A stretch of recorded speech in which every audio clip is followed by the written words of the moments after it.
Então, eu tenho aqui comigo a Érica, estamos aqui no nosso podcast Desconstruir a Mente, que o objetivo é falar sobre hábitos de vida saudável. Vamos tentar desconstruir um bocadinho todos os conceitos que as pessoas têm e tentar falar um bocadinho sobre todas as áreas aqui da psicologia, pronto, que sejam mais importantes para ter uma boa qualidade de vida.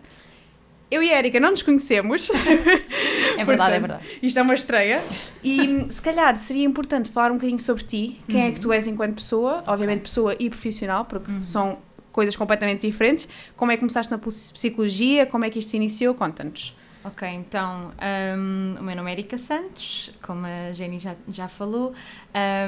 O meu percurso, eu andei de um lado para o outro, portanto eu sentia que precisava de andar aqui a criar a minha network, digamos assim. Então estive em Lisboa, estudei em Lisboa, na Universidade Europeia, e depois senti que depois da licenciatura, ok, vamos para outro sítio, quero conhecer novas pessoas, quero criar aqui uma rede de conhecimentos na minha área mais interessante, então fui para Coimbra fazer o mestrado. Em psicologia? Em psicologia, sim. Mais relacionado aqui para a parte da educação, desenvolvimento e aconselhamento. E por acaso não foi inicialmente aquilo que eu queria fazer no mestrado. Eu estava muito focada na parte clínica, porque é sempre aquilo que também nos formatam muito para ir. Durante os estudos, não é? Sim, e de alguma forma também porque é muito aquilo que nós também estamos habituados a ver. Não sei se me estou a fazer entender, porque não sentia que, por exemplo, a minha psicóloga na escola secundária nunca saía do gabinete, e eu acho que isto também fez muito com que eu também tentasse me diferenciar hoje, nos dias que correm, enquanto profissional. E então, por acaso surgiu, mesmo no último ano da licenciatura em Lisboa, um professor meu dizer-me assim: "Oh, Érica, tu tens imenso jeito para a educação. Eu acho que tu tens mesmo imenso perfil, eu acho que vai correr muito bem." Ele é que te guiou, não é? No fundo, sim, foi quase uma orientação vocacional, no fundo. E então lá fui eu para o mestrado em Coimbra para a educação, correu muitíssimo bem. E curiosamente, uma coisa que eu gosto muito de fazer é desconstruir determinados conceitos. Ou seja, eu pensei assim: ok, eu tenho mestrado em educação, mas por que não ir trabalhar no contexto clínico? Não vejo por que não é? E já que existe essa possibilidade, então no mestrado eu fui estagiar para o Hospital Pediátrico de Coimbra, onde lidei com muita coisa, mas também trouxe, de alguma forma, acabei por levar muita bagagem para o meu trabalho e para a minha prática profissional. Sentes que isso te mudou um bocadinho enquanto profissional, ter estado lá a estagiar? Sem dúvida. Obviamente também do ponto de vista pessoal, porque conheci muitas famílias, conheci muitas crianças com diferentes patologias, mas senti também que, em termos profissionais, deu-me uma bagagem muito boa, tive uma orientadora muito boa, a doutora Carla Marques, foi assim impecável. Agradecimentos. Sim, exatamente, e portanto acho que deu-me aqui uma bagagem, uma estrutura, como se diz, aquela estaleca.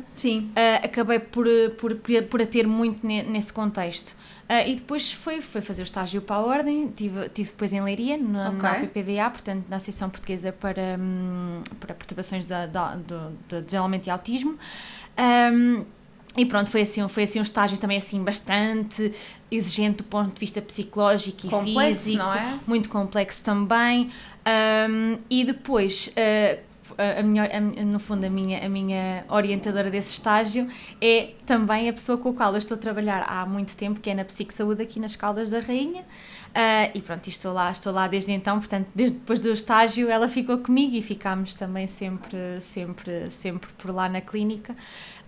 E pronto, basicamente, depois desta parte toda exaustiva de estudos, de mestrado e licenciatura e o estágio, que é um ano ao fim obrigatório. Exatamente, ao fim destes 5 anos eu senti que, ok, então vamos pôr mãos à obra, e tentei fazer um bocadinho aqui de tudo, desde a parte clínica, obviamente, trabalhar aqui com foco mais relacionado aqui com crianças, adolescentes e jovens adultos, sobretudo aqui muito nas temáticas emocionais, gosto muito de trabalhar essa parte, ansiedades muito, vejo muito também. E pronto, e tenho feito assim um bocadinho de tudo, inclusive fiz recentemente, o ano passado, sim, um projeto em parceria com a Universidade de Coimbra e com a Zurique dos Seguros, um projeto financiado, que é um projeto piloto, estão agora a investir aqui em Portugal, que é bem-estar mental nas escolas, onde nós vamos fazer um workshop para as crianças, dar-lhes ferramentas aqui do ponto de vista emocional, e a verdade é que eu tenho-me apercebido mais que existe muita dificuldade em conhecer as emoções. Nós todos sabemos o que é a alegria, o que é a tristeza, o que é a vergonha, a raiva e por aí fora, mas existe uma falha muito grande na psicoeducação. Nós conseguimos compreender estas emoções do ponto de vista de o que é que isto me traz também de bom, porque a raiva também traz algo de bom, o medo também, não é? E então tentar aqui às vezes também informar os jovens um bocadinho em relação a isso. E identificar, não é? Eles conseguirem identificar aquilo que estão a sentir no momento. E é muito interessante porque depois há aqui uma capacidade de evolução desta aprendizagem das emoções muito grande, em que eles me dizem, pois eu realmente sinto-me assim, mas nunca me tinha percebido que era raiva e não tristeza. Pronto, e às vezes é um bocadinho desmistificar também um bocadinho tudo isto. E pronto, hoje estou a trabalhar nas escolas, aqui no agrupamento das escolas das Caldas, e pronto, e tem sido uma aventura, vejo muita coisa, mas sinto que, eu acho que também, acredito que passa também para o lado de lá, as crianças e mesmo os mais graúdos, acho que pelo menos eu gosto de sentir e gosto de acreditar que as pessoas do lado de lá também veem que eu invisto nas pessoas e eu sou muito transparente, portanto, aquilo que eu gosto genuinamente daquilo que faço. E então acho que isso também as crianças também sentem isso e os graúdos também, pronto. E pronto, isto também para dizer que eu sou imensamente feliz com aquilo que faço, apesar de muito, muito cansativo. Ainda bem. Mas tem sido aqui anos de muita aprendizagem, infelizmente tem corrido tudo bem e pronto, essencialmente é isto, pronto. Érica, tu sentes que, ou seja, isto vai ser uma pergunta um bocadinho estranha, mas sentes que sempre soubeste aquilo que querias fazer? Porque eu sinto que nós temos que escolher muito cedo aquilo que queremos fazer com a nossa vida adulta. Ou seja, tu chegas ali ao terceiro ciclo secundário e já tens que saber mais ou menos a área que queres e aquilo que queres fazer. E eu sinto que nós somos todos muito jovens para estar logo a determinar como é que vai ser a nossa vida. Tu, obviamente, tiveste um percurso aqui bastante completo e parece que acertaste em cheio, entre aspas, na área que era a tua e que sentes que é a tua vocação. Como é que achas que as crianças lidam com isto, com a pressão de ter que saber aquilo que querem ser tão cedo? Ok. É assim, eu falo por mim e acho que para mim, não, pronto, no meu caso, na minha forma de estar e de ser enquanto profissional, não me faz de todo sentido eu não falar sobre a minha experiência pessoal, porque eu preciso que os mais pequenos e até mesmo adultos, para mim faz-me total sentido falar um bocadinho e ter aqui alguma nota também pessoal da minha parte, e sinto muito que às vezes os jovens chegam até mim, Érica, eu não sei o que é de fazer, e depois começam a haver sintomas mais ansiosos relativamente à escolha, e eu digo mesmo, eu não sabia aquilo que eu queria, até ao 12º ano eu estava completamente perdida da minha vida. Por acaso surgiu eu pensar, porque eu sempre fui muito verbal e sempre gostei muito de falar, e a minha ideia sempre foi ou professor ou jornalista, coisas que não têm nada a ver com a minha área, mas que são áreas que eu sempre gostei de trabalhar, ou pelo menos tinha a ideia de que podia ser interessante explorar. Mas depois, na altura da escolha da universidade, eu vi lá na oferta formativa Psicologia. Ok, fui ver um bocadinho mais. Isto também, fazer aqui um parênteses, que sinto que muitas vezes esta ansiedade, na hora de escolher um curso, tem muito a ver com a falta de exploração. E eu também tenho que sempre dizer a eles, ou seja, neste caso aqui exploração, no caso de ser autoexploração, e também nós temos a internet, que é uma coisa espetacular. Na minha altura havia uma forma bem diferente do que é hoje, e há muita forma de nós conseguirmos ver o que há. Existe o site da Jazz, existe o Inspiring the Future, que é um site incrível, com tudo aquilo que é dentro de um curso que nós podemos até eventualmente estar a pensar que pode ser interessante para o nosso ensino superior, ver médias, ver universidades, quais é que são as universidades que têm, explorar. E às vezes sinto que também não há muito essa motivação para, eu prefiro stressar e depois então pensar sobre as soluções. E às vezes é preciso inverter um bocadinho isto. Portanto, aqui, pegando aqui neste sentido, eu não, 12º ano, não era, eu estava completamente à toa. Cheguei ao final do 12º ano, vi então a Psicologia e pensei, ok, vamos apostar nisso. Na altura, como eu não estava a 100% em relação à Psicologia, a Universidade Europeia, e daí também ter escolhido a universidade, oferecia uma dupla licenciatura, ou seja, eu comecei por fazer uma dupla licenciatura em Psicologia com recursos humanos, gestão de recursos humanos. Só que rapidamente, logo no primeiro ano, percebi que recursos humanos não era de toda a minha vocação. E pronto, e então congelei a matrícula e fiquei a 100% a Psicologia e nunca mais olhei para trás. Felizmente correu bem. E desde então que nunca mais olhei para trás e gostei muito daquilo sempre gostei muito daquilo que fazia, que estudava, e havia uma motivação que eu não sentia no ensino secundário. Eu tinha muito mais motivação para estudar, adorava aquilo que estudava. Não é? Sim, e portanto tudo isso fez com que eu me agarrasse ainda mais a este curso. Claro que sabemos que nem sempre é assim e que há muitos jovens que vão para a faculdade e depois têm muita dificuldade de perceber que, ok, fui para a faculdade, escolhi este curso, mas eu não me estou a identificar, não é de todo isto que eu quero. Ok, mas há solução. Quais é que são as soluções?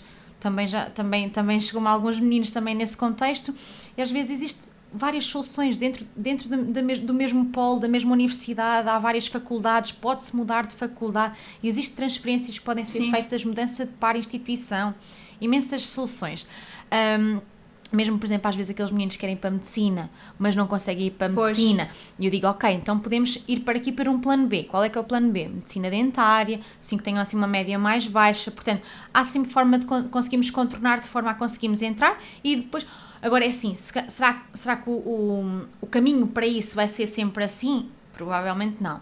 Mas nós temos de estar também preparados para isso. Certo. Também faz parte do acompanhamento psicológico, e neste caso aqui mais relacionado aqui para a orientação vocacional, explicar também isto, de que ok, podemos fazer desta forma, mas sendo que tens que ter noção de que há estes desafios pelo meio. Certo. Não é? Há pouco falavas sobre a dificuldade das pessoas em compreenderem as emoções ou compreenderem especificamente aquilo que estão a sentir no momento e como lidar com isso. Eu sinto que uma grande parte do trabalho da psicologia é um pouco isso, é um pouco ajudar as pessoas a autocompreender-se. Não sei se tenho a ideia correta, pronto, e tu melhor do que ninguém irás dizer-me se de facto é assim, mas eu sinto que ainda há... Pronto, há pouco falámos sobre isto, sinto que ainda há muito estigma e ainda há aqui algum preconceito relativamente ao papel dos psicólogos. Sim, sem dúvida. Pronto, eu queria explorar um pouco esta área contigo, porque eu sinto que se calhar poderia haver muita gente que poderia beneficiar de, pronto, algum tipo de acompanhamento psicólogo e não o faz ou por receio, ou por medo, ou porque, pronto, se calhar as famílias não têm como ou não têm forma de levar as pessoas a esse tipo de serviço. Eu queria que tu me falasses um bocadinho o que é aqui... não vou dizer as vantagens, porque obviamente que é um serviço vantajoso, mas em que é que a parte de apoio psicológico pode ajudar os jovens hoje em dia, e em que é que eles podem beneficiar daqui de algum tipo de apoio nesse sentido? É assim, o que eu sinto muitas vezes quando os pais, quando me procuram muitas vezes, neste caso os pais e até mesmo já jovens, pensam que é tudo muito no imediato, ou seja... o processo terapêutico para os jovens na cabeça deles é ok, é estalar os dedos e está feito. E é importante explicar logo nos primeiros momentos que efetivamente o processo terapêutico vai depender de pessoa para pessoa, e esta parte emocional é muito mais complexa do que só se falarmos aqui em emoções. A emoções é a base, pois, não é? Sim. Mas depois tudo o resto, há aqui questões do ponto de vista familiar, dinâmicas familiares mais complexas. Mais complexas, e portanto muitas vezes este processo terapêutico não envolve só neste caso aqui a criança ou o jovem, envolve muito mais do que isso, e portanto temos que também trabalhar o meio onde ela está inserida, esta parte emocional de, ok, por exemplo, vou-te dar assim se calhar para ser mais concreta, sinto muitas vezes que os pais me procuram devido à agressividade, irritabilidade, ou seja, dizem, o meu filho parece que fica sempre muito raivoso e com muita irritabilidade e responde mal a tudo e a todos e até se mete em disputas e lutas com os colegas. Sim. Ok, como é que eu vou resolver isto? Ok? E portanto, temos que muitas vezes fazer um trabalho anterior a isso. Ok, existe esta raiva, conseguimos perceber, compreender de onde é que esta raiva vem, não é? Porque tem que vir de algum lado, não é? Porque o ser humano também é muito previsível neste aspecto. Portanto, tentar perceber de onde é que vem, que sintomas é que a criança, ou neste caso jovem, sente quando está com essas questões mais do ponto de vista de raiva, e trabalhar também em sistema. Ou seja, isto porquê? Também para dar aqui este contexto que Muitas vezes, às vezes nós dizemos assim, o psicólogo parece que não me dei bem com o psicólogo, ou não me identifiquei. Isto também acontece com crianças e com jovens também, ok? Mesmo com as crianças é muito visível quando acontece.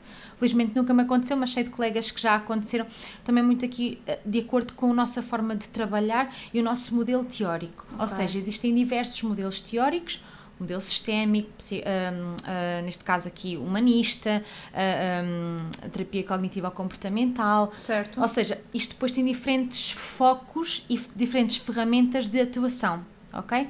No meu caso, eu sinto que para mim faz-me total sentido ser sistémica. Porquê? Porque eu trabalho com a criança, mas também tenho a família a trabalhar comigo, a escola a trabalhar comigo e eu estou a trabalhar também com a criança, portanto, trabalhamos todos no mesmo foco e no mesmo objetivo. E há vários estímulos externos, não é? Não é só...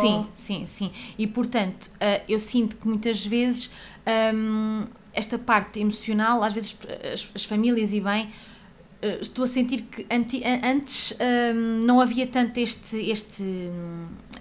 havia mais este estigma. Ok.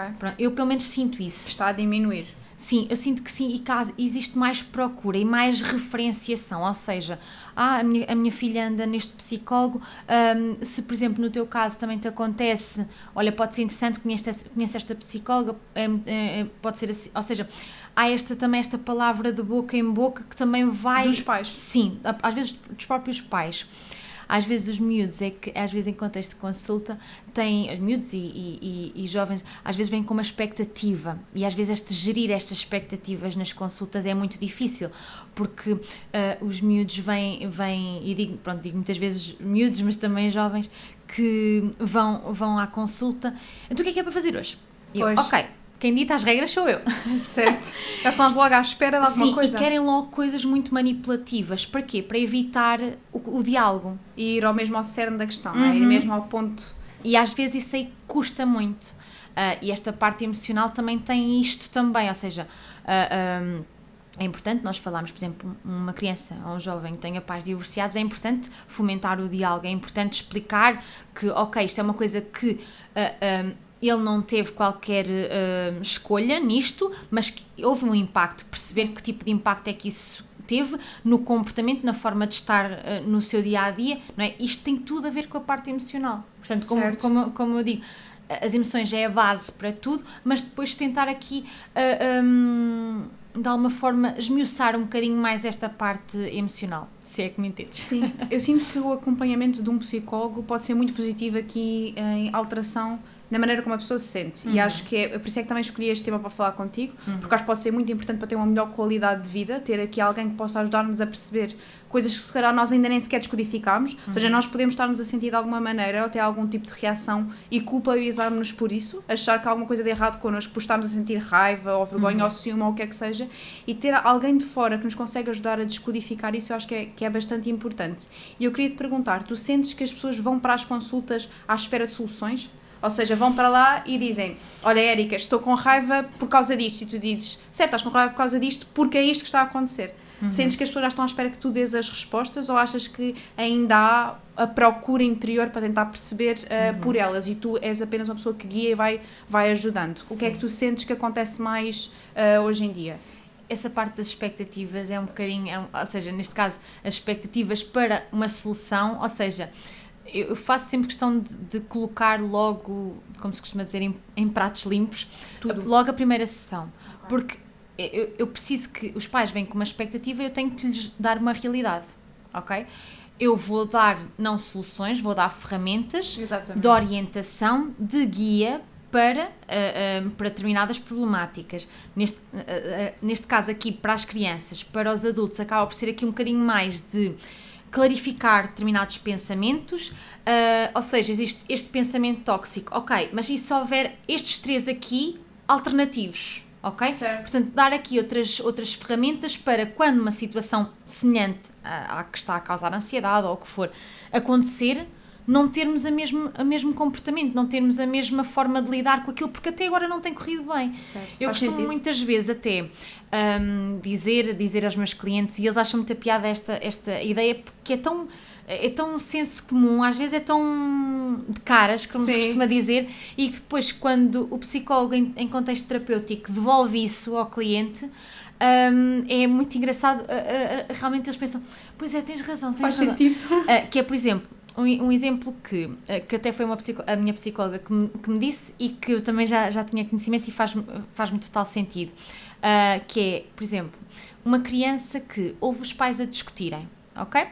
E como esta criança não gosta de ter de conflitos, nem gosta de ver os pais a discutir, vai para o seu quarto, põe os fones nos ouvidos e tapa-se debaixo do lençol, ok? E põe-se debaixo do lençol, sim, ok? Sim. Isto para uma criança de 6 anos faz total sentido, não é? Uma criança que ainda está a tentar perceber como gerir aquilo, ok? E, portanto, ainda é aceitável, ainda que pode ser vigiado. Agora, o que é que acontece? Quando esta criança não sabe gerir isto está ali um bocadinho a marinar, e tudo o que seja, e à medida que esta criança vai crescendo, todos os conflitos, ela utiliza esta estratégia, não é?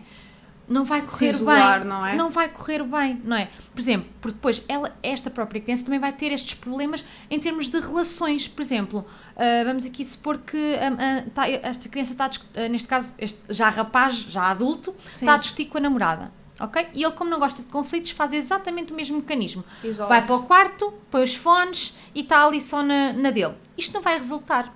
Esta relação não vai perdurar, não é? Portanto, as estratégias que antes funcionavam, muitas vezes não funcionam. E então, mais do que eu dar soluções, é importante dar estratégias para aprimorar um bocadinho aquilo que é os comportamentos que neste momento para aquela situação não estão a funcionar e clarificar um bocadinho a pessoa nesse sentido. Isto vale para os adultos como para as crianças. Porque, ou seja, os adultos depois vão acabar por trazer determinados tipos de comportamentos que tinham na infância para se autoprotegerem, claro não é? Que sim, claro e nem que têm sim. essa consciência, se calhar às vezes. Sim. E tu sentes que isto acontece muito nas relações, ou seja, porque obviamente que as relações motivam um bocadinho e acabam por influenciar a nossa vida. Tu sentes que a relação que as crianças ou os jovens têm com os pais depois vai espelhar a relação que vão ter com os outros? Sentes que são a primeira ligação mais forte que eles têm e que depois acabam por transmitir ou sim, porque amplificar? há sempre um impacto. Certo. Há sempre um impacto, ou seja, a forma como tu interages com os teus pais, não é? E não é por acaso que quando nós falamos aqui em termos de relações, nunca podemos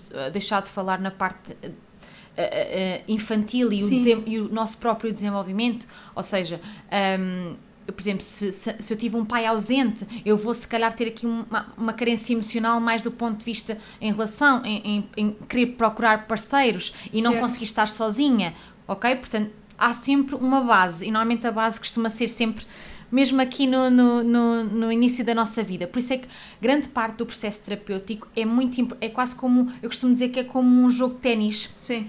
A bola está sempre ou do lado do cliente ou do lado do terapeuta e vice-versa. Ou seja, muitas vezes eu até deixo a bola para o lado do cliente, mesmo no final da sessão, muitas vezes, porque às vezes, deixando a bola com o cliente pode pensar-se um bocadinho sobre aquilo que foi falado e com a cabeça fria, já mais claro, mais com outro tipo de pensamento. Sim. E depois na sessão seguinte, olha, Érica, estive a pensar nisto e aquilo, e olha, aconteceu isto assim, eu fiz desta forma e acho que resultou muito bem. Portanto, eu também gosto de sentir que as outras pessoas também têm autonomia, certo, ou seja, não é só eu dar as ferramentas, eu quero que possam pôr em prática e se surgir uma oportunidade que o façam e que não tenham medo de o fazer. E portanto acaba por ser um bocadinho por aí, sim. Com quanto tempo é que tu achas, ou seja, qual é que é o espaçamento entre consultas que se deve ter com os pacientes? Achas que há assim um padrão base? Depende da fase em questão, depende também do desenvolvimento que vai havendo ao longo do tempo? O que é que tu aconselhas aqui neste sentido? Olha, isto é aquelas perguntas que eu não tenho, que não têm bem uma resposta. Pois. Ou seja, não... É tal e qual como dizem, o processo terapêutico tem ou seja, é em seis meses e estás novinha, em folha. Sim. E isso é algo muito errado. O processo terapêutico tem efetivamente um fim, digamos assim, mas não é algo que tu possas pôr uma deadline, ou seja, um prazo. Certo. De todo, porque vai depender muito de pessoa para pessoa, de caso, a complexidade do caso, a forma como a pessoa está a aderir ao processo terapêutico. Se, por exemplo, estamos a trabalhar uma temática, mas surgiu outra que está a disputar outra coisa, ok, então temos que ir. Porque o processo terapêutico, eu costumo dizer que não é standard. Ok. Existe a base, mas a forma como trabalhamos vai muito pessoa para pessoa, ou seja, e mesmo a periodicidade das sessões também vai muito depender neste caso, do quão a pessoa precisa. Certo. Pronto, muitas vezes eu até acho que daria perfeitamente 15 em 15 dias e a pessoa diz, mas eu preciso mesmo que seja semanal, e muitas vezes até fazemos semanal logo nas primeiras sessões para criar também a relação terapêutica, que é extremamente importante. Sim. E depois então, ok, eu acho que já estás numa altura em que podemos espaçar, acho que sinto que existe confiança para espaçarmos as sessões, obviamente que sempre em concordância, porque o processo terapêutico também é isso, tem que haver concordância de parte a parte.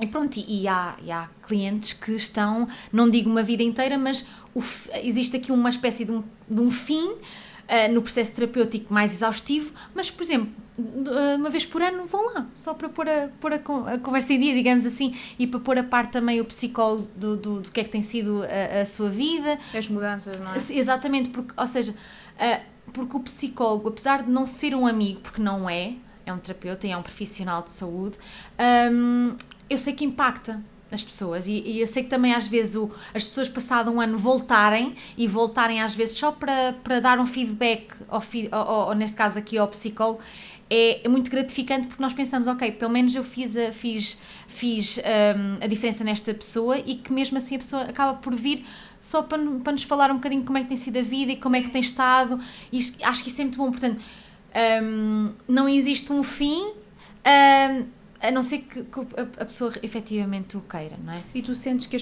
os pacientes sentem quando é que é o fim? Quando é que estão preparados para avançar? Ou é mais o psicólogo que diz, acho que já tens as ferramentas necessárias, vamos a isto, se precisares de mim estou aqui. Como é que sentes que funciona? Okay.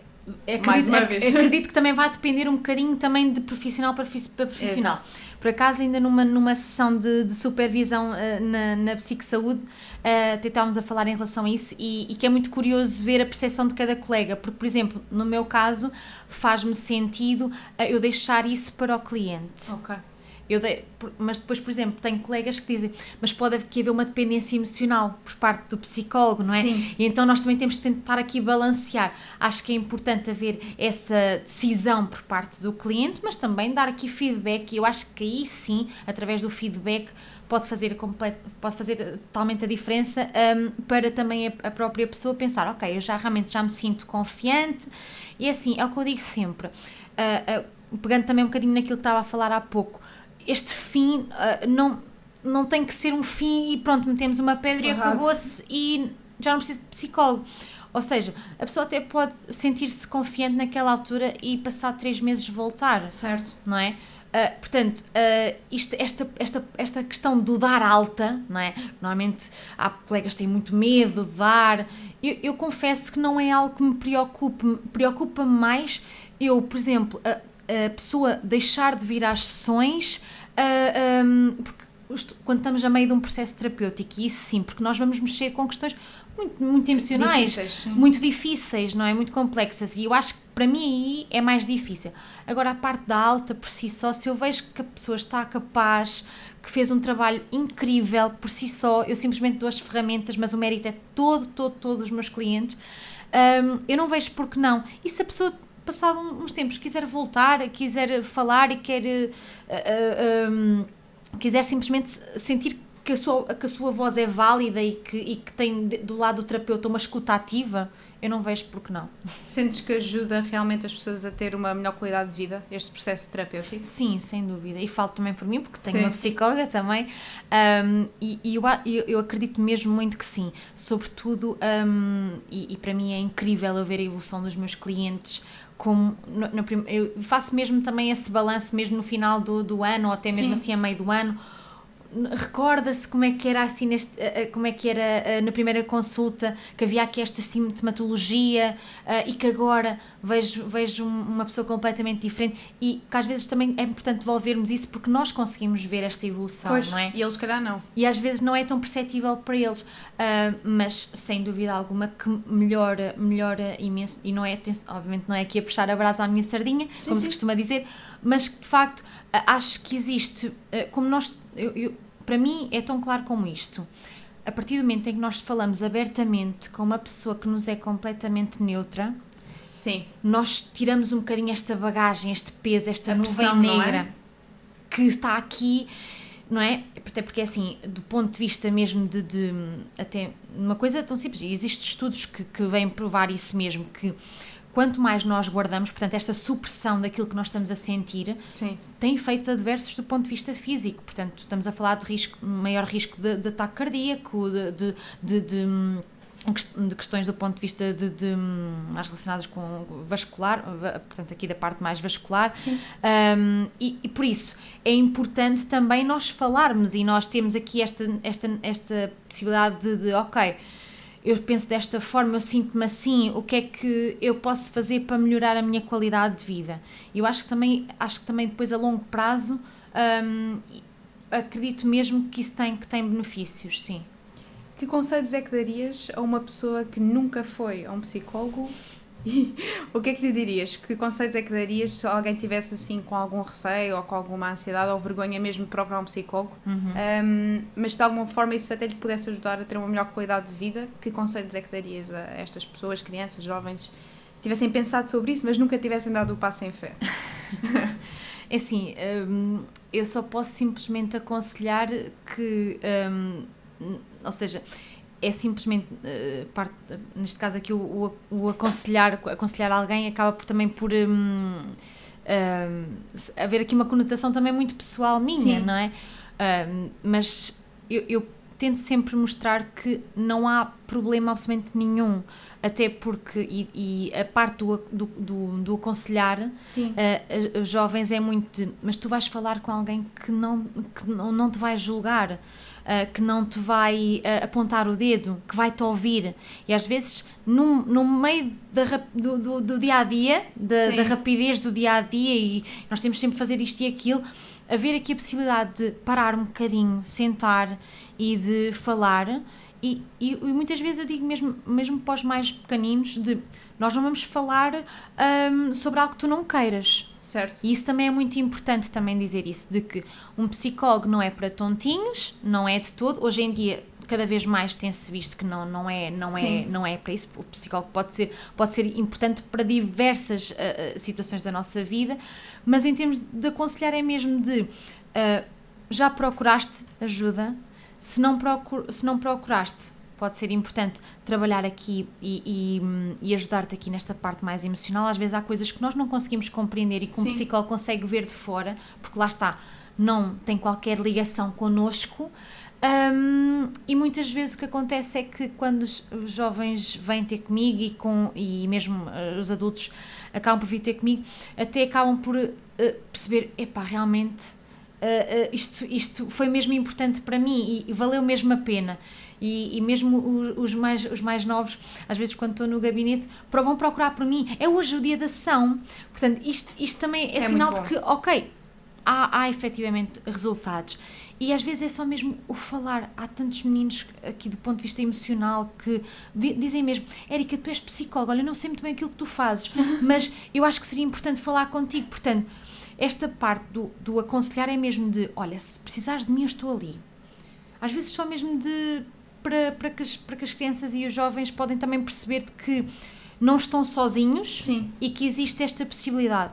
Agora é assim, claro que existem aqui outras questões do ponto de vista financeiro também, que podem ser aqui um entrave também, sabemos perfeitamente disso, mas até mesmo aconselhar da melhor forma à família, e se houver essa oportunidade também. E se não houver, deixamos sempre a porta aberta. Para mim é essa forma de estar e também dizer mesmo à própria família de que efetivamente, ok, neste momento não dá, mas sabem onde me encontrar. Sim, estou aqui, se for preciso.